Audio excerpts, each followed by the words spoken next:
3 pusaka milik Wali Songo yang bikin prajurit Majapahit sembunyi di gunung. Sejumlah pusaka Wali Songo menjadi penentu kemenangan Kesultanan Demak Bintoro atas Kerajaan Majapahit yang sebelumnya sebagai penguasa Nusantara. Dengan pusaka Wali Songo, pasukan santri Demak yang dipimpin Jafar Shadiq atau Sunan Kudus berhasil mendesak pasukan Majapahit. Keampuhan pusaka Wali Songo membuat orang-orang Majapahit kocar-kacir. Sunan Kudus menggantikan ayahnya, yakni Sunan Ngudung sebagai Senopati Demak. Sunan Ngudung tewas dalam pertempuran melawan Raden Kusen atau Adipati Terung, Senopati Majapahit. Gelombang serangan santri Demak ke wilayah Tuban, Kediri dan sekitarnya, memaksa orang-orang Majapahit yang kalah kekuatan dan kesaktian, mengungsi ke gunung-gunung. Lantas pusaka Wali Songo apa saja yang dipakai Sunan Kudus untuk menaklukkan orang-orang Majapahit? Berikut di antaranya. 1. Pusaka Ki Suradadi. Keris pusaka ini milik Sunan Giri, salah satu Wali Songo yang bergelar Prabu Satmata, yakni karena kedudukannya sebagai raja sekaligus guru suci di Giri Kedaton, Jawa Timur. Dalam serat Kandaning Ringgit Purwa, oleh Sunan Giri pusaka Ki Suradadi dihibahkan kepada Sunan Kudus. Saat dihunus Sunan Kudus, tiba-tiba muncul keajaiban yang mengejutkan. Mendadak keluar hewan tikus yang jumlahnya tidak terhitung. Tikus-tikus itu menyerang orang-orang Majapahit hingga kocar-kacir. 2. Pusaka Badong Golok. Pusaka Badong diberikan Sunan Cirebon atau Sunan Gunung Jati kepada Sunan Kudus untuk melawan orang-orang Majapahit.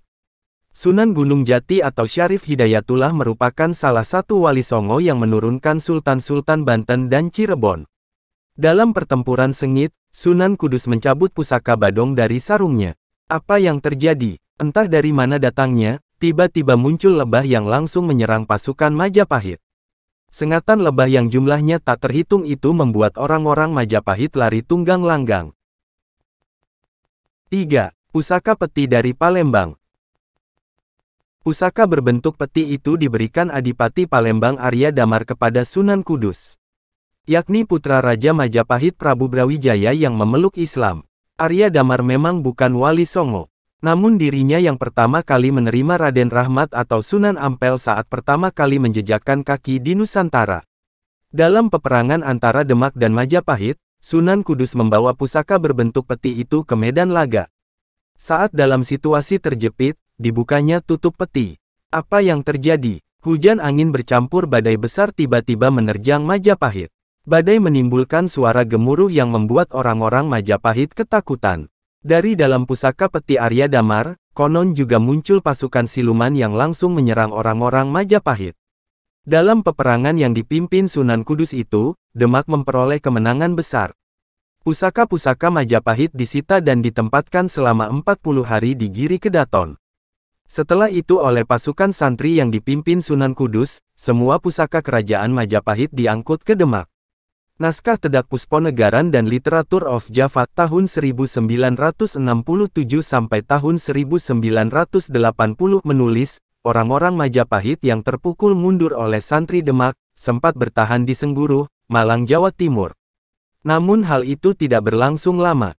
Serbuan santri yang dipimpin Arya Terung, yakni anak Adipati Terung yang memilih berpihak ke Demak, membuat orang-orang Majapahit pergi menjauh. Arya Terung kemudian diangkat Sultan Demak sebagai Adipati di Sengguru.